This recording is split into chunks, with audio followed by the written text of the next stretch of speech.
27 മണിക്കൂറിലേക്ക് 13 വയസ്സുകാരി കുട്ടി കാണാതായിട്ട് ഇപ്പോൾ 27 മണിക്കൂർ തെരച്ചിൽ പോകുന്നു. തസ്മിത്ത് എവിടെ എന്ന ചോദ്യം കേരളത്തിൻ്റെ വലിയ ആശങ്കയായി മാറുന്ന മണിക്കൂറുകളാണ്. നമ്മൾ ആദ്യഘട്ടത്തിൽ വിചാരിച്ചു പെട്ടെന്ന് കിട്ടും എന്ന് വിചാരിച്ചു. എന്നാൽ 13 വയസ്സുകാരുടെ കയ്യിൽ 10-40 രൂപയേ ഉള്ളൂ. അപ്പോൾ പെട്ടെന്ന് അധികം കാണാമറയത്തേക്കൊന്നും പോകാൻ ആ കുട്ടി കഴിയില്ലെന്ന് നമ്മൾ രാത്രിയൊക്കെ വെറുതെ പ്രതീക്ഷിച്ചു. പക്ഷേ രാവിലെയും പെട്ടെന്ന് കിട്ടുമെന്ന് കരുതി. ഒന്നും സംഭവിച്ചില്ല. അതായത് ഇപ്പോൾ 1:45 27 മണിക്കൂറിലേക്ക് കടക്കുമ്പോൾ നമ്മുടെ മുന്നിലുള്ള വസ്തുത തസ്മിത്തിലേക്ക് എത്താൻ കഴിയുന്ന ഏതെങ്കിലും ഒരു സൂചന ഇപ്പോൾ നിലവിലില്ല എന്നുള്ളതാണ്. കന്യാകുമാരിയിൽ അവരെ എത്തി എന്നുള്ള അല്ലെങ്കിൽ ആ ചിത്രം ഒരു ബബിത എന്ന് പറയുന്ന നവ്യയ്ക്കൊപ്പം ബബിത എന്ന് പറയുന്ന സഹയാത്രക്കാർ പകർത്തിയ ഒരു ഫോട്ടോ അല്ലാതെ അത് കഴിഞ്ഞിട്ടോ ഏതെങ്കിലും തരത്തിലുള്ള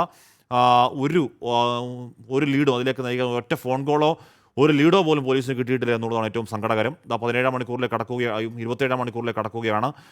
നവ്യ പറയുകയായിരുന്നു എന്ന് പറഞ്ഞാൽ ബബിതയ്ക്കൊപ്പം ഉണ്ടാൻ നവ്യ പറയുകയായിരുന്നു പാറശാലയിൽ ആ കുട്ടി ഇറങ്ങിയിട്ടില്ല എന്ന് ഉറപ്പിച്ച് പറയുകയാണ് നവ്യ. അതിന് കാരണം പാറശാലയിൽ നവ്യ ഇറങ്ങി നോക്കുമ്പോഴേക്കും ഈ കുട്ടി തീവണ്ടിയിൽ തന്നെയുണ്ട്. അങ്ങനെ നോക്കാനുള്ള കാരണം ഈ കുട്ടിയെ കണ്ടപ്പോൾ തന്നെ എന്തോ പ്രശ്നമുണ്ടല്ലോ എന്ന മട്ടിൽ ബബിതയും പെൺകുട്ടിയും അങ്ങോട്ടും ഇങ്ങോട്ടും സംസാരിക്കുകയും അതിനെ തുടർന്നാണ് ബബിത ഒരു ഫോട്ടോ എടുക്കുകയും ചെയ്യുന്നത്. അതുകൊണ്ടാണ് തീവണ്ടിയിൽ നിറങ്ങിയിട്ടും നവ്യ ഒരു നോട്ടം നോക്കുമ്പോൾ തീവണ്ടിക്കുള്ളിൽ തന്നെ പാറശാല സ്റ്റേഷൻ വിട്ട് തീവണ്ടി മുന്നോട്ടേക്ക് നീങ്ങുമ്പോഴും അവിടെയുണ്ട്. അപ്പോൾ ഇനി പാറശാലയ്ക്കും കന്യാകുമാരിക്കും ഇടയിലൊക്കെ എത്ര സ്റ്റേഷൻ ഉണ്ടെന്നുള്ള അവിടെയാണ് പരിശോധന കൂടുതൽ ശക്തമാക്കേണ്ടതെന്ന് തോന്നുന്നു. അജീഷ് ശിവകുമാർ ചെന്നു. അജീഷ്, എന്തായാലും കന്യാകുമാരിയിലെ ആ 5 മണിക്കൂർ എടുത്ത പരിശോധന അതേതാണ്ട് പൂർണ്ണമായി വൈൻഡപ്പായി നാഗർകോവിലേക്ക് പോകാനുള്ള ആലോചന പോലീസിനുണ്ടോ? അതോ ഇതിനോടകം മറ്റൊരു ടീം നാഗർകോവിലുണ്ടോ അജീഷ്? ഹാഷ്മി, മറ്റൊരു ടീം നാഗർകോവിലേക്ക് വരുമെന്നാണ് നമ്മൾ മനസ്സിലാക്കുന്നത്. ഇവിടുത്തെ പോലീസ് സംഘം ഇവിടുന്ന് മടങ്ങിയിട്ടില്ല. ഇവിടുത്തെ റെയിൽവേ സ്റ്റേഷനിലെ CCTV പരിശോധന പൂർണ്ണമായിട്ടും അവസാനിച്ചിരിക്കുന്നു.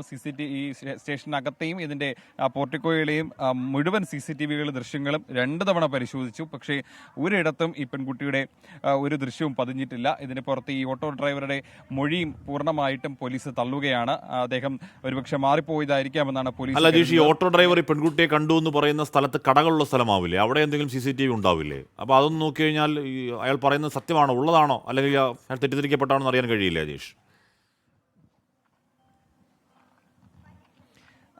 ഹാഷ്മി, പോലീസ് ആ ഒരു സാധ്യതയാണ് പരിശോധിക്കുന്നത്. അതായത് ഈ ഇന്നലെ 3:25 ഐലൻഡ് എക്സ്പ്രസിൽ ഇവിടെ വന്ന് ഇറങ്ങി എന്ന് പറയുന്ന, അതായത് അങ്ങനെ സംശയിക്കുകയാണെങ്കിൽ പോലും ഇതിനകത്തുള്ള ഈ 10-20 ക്യാമറകളിൽ ഒന്നിലെങ്കിലും ഈ പെൺകുട്ടി അതിൽ പെട്ടേനെ, അല്ലെങ്കിൽ പുറത്തേക്ക് ഇറങ്ങുമ്പോൾ പോലും ഏതെങ്കിലും ഒരു ക്യാമറയിൽ പെട്ടേനെ. പക്ഷേ നിലവിൽ ഈ പുറത്തേക്ക് ഇറങ്ങിയ വഴി എന്ന് പറയുന്ന അവിടുത്തെ ക്യാമറകളിലടക്കം പരിശോധിച്ചിട്ടും അങ്ങനെ ആ പെൺകുട്ടി പുറത്തേക്ക് പോയ ഒരു ദൃശ്യവും പതിഞ്ഞിട്ടില്ല. അങ്ങനെയാണ് പോലീസ് ഈ പെൺകുട്ടി ഇവിടേക്ക് എത്തിയിട്ടില്ല എന്നൊരു നിഗമനത്തിലേക്ക് നിലവിലെത്തിയിട്ടുള്ളത്. എന്തായാലും പോലീസ് സംഘം ഇവിടുന്ന് പോയിട്ടില്ല. അതായത് ഈ റെയിൽവേ സ്റ്റേഷന്റെ പുറത്തുള്ള കുറച്ച് കടകളിലും മറ്റും അവിടുത്തെ CCTV ദൃശ്യങ്ങളുടെ ഒരു ഫോർമാലിറ്റിക്ക് പരിശോധിക്കാൻ വേണ്ടി പോവുകയാണ്.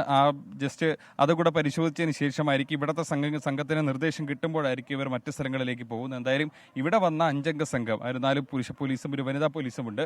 അവർ ഇവിടെ തന്നെ നിലവിൽ തുടരുകയാണ്. മറ്റൊരു സംഘമാണ് ഇപ്പോൾ ബാക്കിയുള്ള സ്ഥലങ്ങൾ, അതായത് പാറശാലയ്ക്കും കന്യാകുമാരിക്കിടയിലുള്ള റെയിൽവേ സ്റ്റേഷനുകൾ, അതിൽ 3 സ്ഥലത്താണ് ഈ ഐലൻഡ് എക്സ്പ്രസിന് ഹോൾട്ട് ഉള്ളത്. അത് കുഴിത്തുറൈ മറ്റൊരു സ്റ്റേഷൻ, അതേപോലെ തന്നെ നാഗർകോവിൽ. ഇപ്പോൾ ഇതിൽ ഏറ്റവും കൂടുതൽ സമയം ഹോൾട്ട് ചെയ്യുന്നത് നാഗർകോവിൽ റെയിൽവേ സ്റ്റേഷനിലാണ്. ഇത് കന്യാകുമാരിക്കാളും വലിയൊരു പട്ടണം കൂടിയാണ് ഈ നാഗർകോവിൽ റെയിൽവേ സ്റ്റേഷൻ. അവിടെ വ്യവസായ കേന്ദ്രങ്ങളടക്കമുള്ള വലിയ സംഭവങ്ങൾ, വലിയ ഒരു സ്ഥലം കൂടിയാണ്. അപ്പോൾ അവിടെ ഒരുപക്ഷെ കൂടുതൽ ആളുകൾ ഇറങ്ങിയ ഒരു സമയത്ത്, കൂടുതൽ സമയം ട്രെയിൻ ഹോൾട്ട് ചെയ്ത സമയത്ത് ഒരുപക്ഷെ പെൺകുട്ടി അവിടെ ഇറങ്ങിയേക്കാം എന്നുള്ളൊരു നിഗമനത്തിലാണ് പോലീസ് ഉള്ളത്. അവിടെ പോലീസ് ഇതുവരെയ്ക്കും പരിശോധന നടത്തിയിട്ടില്ല. ഇനി വേണം മറ്റൊരു പോലീസ് സംഘം കേരളത്തിൽ നിന്ന് അവിടെ എത്തി പരിശോധിക്കേണ്ടത്. അവിടെ അടക്കം മറ്റ് 3 ഇരണയിലടക്കം 3 റെയിൽവേ സ്റ്റേഷനിൽ പരിശോധിക്കേണ്ടതുണ്ട്. ഇരണയിലും ഈ കുഴിത്തുറയിലേക്ക് 2 മിനിറ്റ് മാത്രമാണ് ഈ ഐലൻഡ് എക്സ്പ്രസിന് ഹോൾട്ട് ഉള്ളത്. അപ്പോൾ ഈ നാഗർകോവിലടക്കമുള്ള ഈ 3 റെയിൽവേ സ്റ്റേഷനിലും പക്ഷേ പരിശോധിക്കേണ്ടതുണ്ട്. ഇവിടെ ഏതെങ്കിലും ഒരു റെയിൽവേ സ്റ്റേഷനിൽ പെൺകുട്ടി ഇറങ്ങിയേക്കാം എന്നൊരു സാധ്യത പോലീസ് തള്ളിക്കളയുന്നില്ല. ഈ നാഗർകോവിൽ ഇറങ്ങിക്കഴിഞ്ഞാൽ അവിടുന്ന് പിന്നെയും മറ്റു സ്ഥലങ്ങളിലേക്ക് ട്രെയിനുകളുണ്ട്, ചെന്നൈക്ക് അടക്കമുള്ള ട്രെയിനുകളുണ്ട്. അപ്പം ആ പെൺകുട്ടി അങ്ങോട്ട് പോകാനുള്ള ഒരു സാധ്യതയും പോലീസ് തള്ളിക്കളയുന്നു. എന്തായാലും ഈ കന്യാകുമാരിയിലെ റെയിൽവേ സ്റ്റേഷനിൽ നമ്മൾ ഹാഷ്മി നേരത്തെ ഒരു സംശയം ചോദിച്ചതുപോലെ ഇവിടെ ഏതെങ്കിലും പുറത്തേക്ക് പോയെങ്കിൽ പുറത്തെ കടകളിലെ CCTV എങ്കിലും കാണണം എന്ന് ചോദിച്ചിരുന്നു. അതായത് ഞാനിപ്പോൾ നിൽക്കുന്നത് ഇതിന്റെ ഈ റെയിൽവേ സ്റ്റേഷന്റെ ആ കവാടത്തിനകത്താണ്. അപ്പോൾ ഇവിടെ ഇങ്ങോട്ടാണ് പ്ലാറ്റ്ഫോമുകൾ, 6 പ്ലാറ്റ്ഫോമുകളുണ്ട്. ഒരുപക്ഷെ ഇതിലേതെങ്കിലും ഒരു പ്ലാറ്റ്ഫോമിൽ ഇന്നലെ ഐലൻഡ് എക്സ്പ്രസിൽ ഈ പെൺകുട്ടി വന്നിറങ്ങിയിരുന്നെങ്കിൽ, ഇന്നലെ 3:25 ഒരുപക്ഷെ ഇന്ന് പുലർച്ചെയാണ് ഈ ഓട്ടോറിക്ഷ ഡ്രൈവർ പറഞ്ഞതുപോലെ ആ പെൺകുട്ടിയെ കണ്ടെന്ന് പറയുന്നത്. അത് സത്യമാണെന്ന് നമ്മൾക്ക് ഊഹിച്ചാൽ പോലും അല്ലെങ്കിൽ കരുതിയാൽ പോലും ഇതിനകത്ത് ഈ പിറ്റേ ദിവസം പുലർച്ചെ വരെ ഈ പെൺകുട്ടി ഇവിടെ എവിടെ കഴിഞ്ഞിരുന്നു എന്നുള്ളത് പ്രധാനപ്പെട്ട ചോദ്യമാണ്. ഇതിനകത്ത് എവിടെയെങ്കിലും കഴിഞ്ഞിരുന്നുവെങ്കിൽ, തങ്ങിയിരുന്നെങ്കിൽ, ഈ ഏതാണ്ട് 10 മണിക്കൂറോളം ഈ റെയിൽവേ സ്റ്റേഷനുള്ളിൽ തങ്ങിയിരുന്നെങ്കിൽ ഏതെങ്കിലും ഒരു ക്യാമറയിൽ പെൺകുട്ടിയുടെ ചിത്രം പതിഞ്ഞേന്. ഈ പുറത്ത് ഇറങ്ങിയെന്ന് പറയുന്നത് ഇതിന്റെ കവാടത്ത്, പ്രവേശന കവാടത്തിന് അകത്തൂടെയാണ്. അകത്തും ക്യാമറകളുണ്ട്. ഈ ഒരു ക്യാമറയിൽ പോലും പെൺകുട്ടിയുടെ ചിത്രം പതിഞ്ഞിട്ടില്ല. അങ്ങനെയാണ് പോലീസ് ഈ പെൺകുട്ടി ഇവിടേക്ക് എത്തിയിട്ടില്ല എന്നുള്ളൊരു നിഗമനത്തിൽ എത്തിയത്. അതുകൊണ്ടാണ് അവർ ഇവിടുത്തെ പരിശോധന ഇപ്പോൾ അവസാനിപ്പിച്ചത്. വൈകിട്ട് രാവിലെ നമ്മൾ ഇവിടുത്തെ പോലീസ് സംഘം ഇങ്ങോട്ട് എത്തിയപ്പോൾ തന്നെ ആദ്യം ഒരു റൗണ്ട് ഇവിടുത്തെ പുറത്തെ കടകളിലൊക്കെ തന്നെ ഈ പെൺകുട്ടിയുടെ ചിത്രം കാണിച്ച് ചോദിച്ചിരുന്നു, ഇങ്ങനത്തെ ഒരു പെൺകുട്ടിയെ കണ്ടിരുന്നുവെന്ന്. പക്ഷേ ആരും കണ്ടില്ലെന്നാണ് പറഞ്ഞത്. രണ്ടാമത്തെ റൗണ്ടും ഇവിടുത്തെ ബീച്ചുകളും കടകളും കേന്ദ്രീകരിച്ച് പരിശോധന നടത്തിയിരുന്നു. പക്ഷേ രണ്ടാമത്തെ റൗണ്ടിലും ആ പരിശോധന വിഫലമായിരുന്നു. അങ്ങനെയാണ് പോലീസ് ഈ കന്യാകുമാരിയിലെ പരിശോധന ഇപ്പോൾ ഏതാണ്ട് അവസാനിപ്പിച്ചിരിക്കുന്നത്. ഇവിടെ ഒരു ഡെഡ് എൻഡായി മാറിയിരിക്കുകയാണ്. ഇനി പോലീസിനെ മറ്റു സ്ഥലങ്ങളിൽ പരിശോധന നടത്തിയാൽ മാത്രമേ എന്തെങ്കിലും തുമ്പ് കിട്ടുകയുള്ളൂ. അതുകൊണ്ടാണ് പോലീസ് മറ്റ് സ്ഥലങ്ങളിലേക്ക് കേന്ദ്രീകരിക്കുന്നത്. കന്യാകുമാരിയിൽ ഇനി കേന്ദ്രീകരിച്ചിട്ട് കാര്യമില്ല എന്നുള്ളൊരു നിഗമനത്തിൽ പോലീസ് എത്തിച്ചേർന്നിട്ടുണ്ട്. മറ്റ് സംഘങ്ങൾ പുറപ്പെട്ടിട്ടുണ്ട്. അവർ മറ്റ് റെയിൽവേ സ്റ്റേഷനിൽ അന്വേഷിക്കും. RPF-ന്റെയും തമിഴ്നാട് പോലീസിന്റെയും സഹായം അഭ്യർത്ഥിച്ചിട്ടുണ്ട്. അവർ കൂടി ഈ പരിശോധനയിൽ പങ്കുചേരും. ഇവിടെ നിലവിൽ തമിഴ്നാട്ടിലെ 2 പോലീസ് ഉദ്യോഗസ്ഥരും കേരളത്തിൽ നിന്നുള്ള പോലീസ് സംഘവുമായിരുന്നു പരിശോധന നടത്തിയത്. ഇവർ കന്യാകുമാരി പോലീസിലെ 2 ഉദ്യോഗസ്ഥരും ഉണ്ടായിരുന്നു. അവരും കൂടെ ചേർന്നിട്ടായിരുന്നു രാവിലെ മൊത്തം തെരച്ചിൽ നടത്തിയത്. പക്ഷെ ഒരിടത്തും കണ്ടെത്താൻ സാധിച്ചിരുന്നില്ല. അങ്ങനെയാണ് നാഗർകോവിലേക്കും കുഴിത്തുറ, ഇരണിയൽ പോലുള്ള സ്ഥലങ്ങളിലേക്ക് പോലീസ് ഇപ്പോൾ ശ്രദ്ധ കേന്ദ്രീകരിച്ചിരിക്കുന്നത്.